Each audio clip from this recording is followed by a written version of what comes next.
अस्सलाम वालेकुम। पाकिस्तानियों की अखलाकियात वो तो आप सबके सामने हैं। ना खालिस दूध मिलता है, ना खालिस दवाई मिलती है। यहाँ से आज और उम्रा के लिए जाने वालों की तादाद भी दुनिया में सबसे ज़्यादा है, मगर अखलाकियात के लिहाज से ये शायद दुनिया के सबसे नीचे हों, सबसे आखिरी नंबरों पे हों।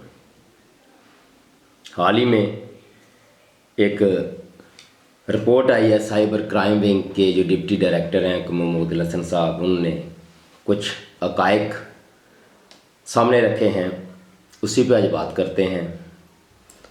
पाकिस्तान में फास्ट जो साइट्स हैं वो देखने वालों की उम्रें 15 से 35 साल के दरमियान हैं। इनको एक मखसूस ग्रोह पहले इसका आदी बनाता है और फिर जब वो इस फाशी को देखने के आदी हो जाते हैं तो उनसे तौहीन आमेज़ मवाद भी शेयर कराता है। सोशल मीडिया पे कंट्रोल ना वालिदैन का बच्चों के मामले में उस हद तक है, ना इंटरेक्शन बच्चों का वालिदैन के साथ उस हद तक है, और ना ही हमारे जो इदारे हैं जिनमें पीटीए सरकर्दा इदारा है जो कि इस जैसी जो गैर अखलाकी साइट्स हैं उन पे कोई फ़िल्टर लगाए, कुछ उनको रोके, तो वो भी कोई ऐसी हर तरह कारकर्दगी उसकी सामने नहीं है। इस मामले में कुछ ये फिगर हैं मेरे सामने कि 344 अफराद गिरफ़्तार हैं और इसमें सिर्फ एक गैर मुस्लिम है जो तौहीन आमेज़ मवाद शेयर करता है। उनमें 344 अफराद में सिर्फ एक गैर मुस्लिम है, बाकी सारे मुसलमान हैं। जबकि पाकिस्तान में शायद ही कोई साल ऐसा जाता हो जब मुसलमान, नाम के मुसलमान, किसी गैर मुस्लिम पर तौहीन, मज़हब की तौहीन का इल्ज़ाम लगाकर उसकी जान न लेते हों। जबकि असल का एक ये है कि 344 अफराद के ख़िलाफ़ केसेस दायर हैं और उनमें सिर्फ एक गैर मुस्लिम है, बाकी सारे मुसलमान हैं। ये बड़ी सोचने वाली बात है वालिदैन के लिए, असातिज़ा के लिए, मुआशरे के लिए। इसमें एक को सज़ाए मौत है और जो फिगर सामने आ रहे हैं कि आने वाले 1 या 2 साल में,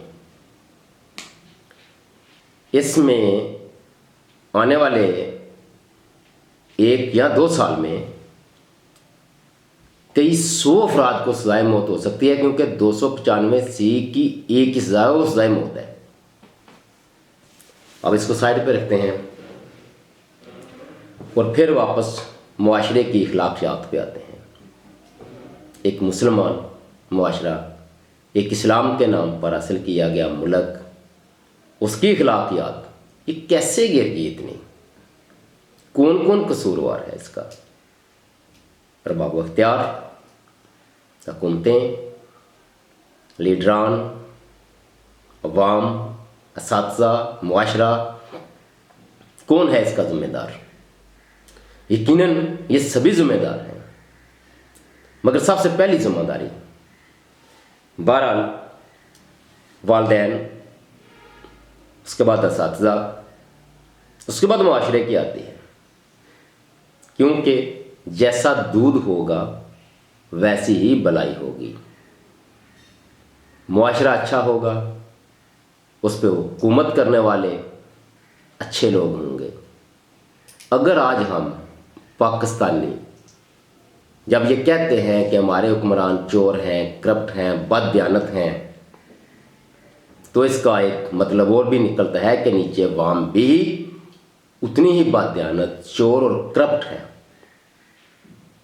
इसके लिए आपको कोई अदाद शुमार की ज़रूरत ही नहीं कि ये कितने हैं। अपने गली, मोहल्ले, गांव और शहर में देख लें कि किस कमाश के लोग आपको लीड कर रहे हैं, किस कमाश के लोग मुआशरे में सरकर्दा जो अपने आप को कहते हैं رہنما وہ سامنے آ رہے ہیں، اور جو شریف آدمی ہیں، جو اپنے آپ کو پڑھا لکھا طبقہ سمجھتے ہیں، ان کی خاموشی اس ساری برائیوں کی جڑ ہے۔ بہرحال حکم میں امر بالمعروف و نہی عن المنکر کا ہے کہ آپ نے حق بات کی تلقین کرنی ہے اور برائی سے روکنا ہے۔ اس کے جو 3 سٹیجز ہیں، طاقت سے روکیں، طاقت سے نہیں روک سکتے تو زبان سے کہیں، زبان سے نہیں کہہ سکتے تو دل میں برا خیال کریں۔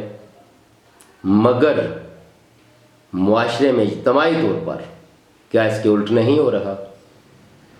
اچھائی کو روکنے کے لیے تو لٹھ لے کے سارا محلہ، گاؤں، شہر آپ کی طرف آ جائے گا، مگر برائی کو روکنے کے لیے آپ کے ساتھ کوئی کھڑا نہیں ہوگا۔ یہی وجہ ہے کہ آج معاشرہ اخلاقی طور پر اس سطح پہ آ گیا ہے کہ دنیا میں بدترین جو لوگ ہیں ان میں اس کا شمار ہونے لگا ہے۔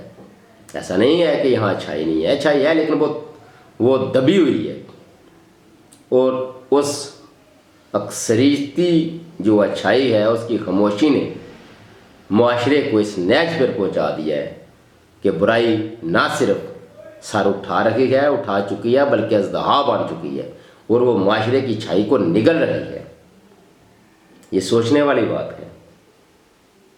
ہم سب کے لیے بطور مسلمان یہ ہم پہ مزید زیادہ اس پہ فرض بنتا ہے کہ ہم ایسی باتوں پر آواز اٹھائیں، ان کو روکنے کی کوشش کریں، اور اپنے بچوں کو ایک بہتر مستقبل دیں۔